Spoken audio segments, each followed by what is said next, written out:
The big stations at both ends of the line each have a turntable. The Fat Controller had them made so that Edward, Henry, Gordon, and James could be turned around. It is dangerous for tender engines to go fast backwards. Tank engines like Thomas don't need turntables.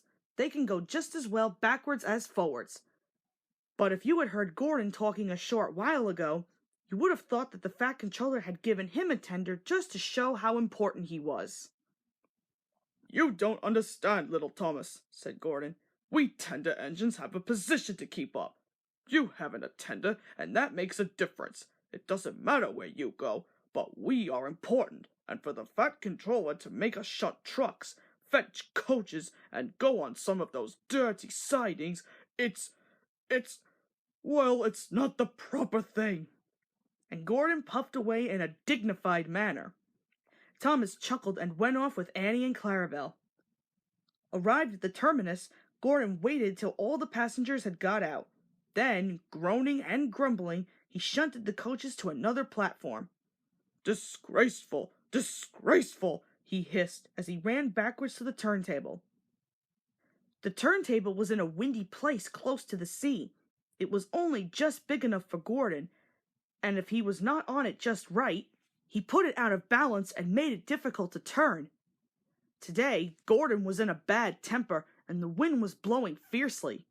His driver tried to make him stop in the right place. Backwards and forwards they went, but Gordon wasn't trying. At last, Gordon's driver gave it up. The fireman tried to turn the handle, but Gordon's weight and the strong wind prevented him. The driver, some plate layers, and the fireman all tried together. "It's no good," they said at last, mopping their faces. "Your tender upsets the balance. If you were a nice tank engine, you'd be all right. Now you'll have to pull the next train backwards." Gordon came to the platform. Some little boys shouted, "Come on, quick! Here's a new tank engine!" "What a swizz!" they said when they came near. "It's only Gordon back to front!" Gordon hissed emotionally. He puffed to the junction. "Hello," called Thomas. "Playing tank engines? Sensible engine. Take my advice, scrap your tender and have a nice bunker instead." Gordon snorted but didn't answer. Even James laughed when he saw him. "Take care," hissed Gordon. "You might stick too." "No fear," chuckled James. "I'm not so fat as you." "I mustn't stick," thought James anxiously as he ran to the turntable later. He stopped on just the right place to balance the table. It could now swing easily. His fireman turned the handle. James turned, much too easily. The wind puffed him round like a top. He couldn't stop. At last the wind died down, and James stopped turning, but not before Gordon, who had been turned on the loop line, had seen him. "Well, well," he said, "are you playing roundabouts?"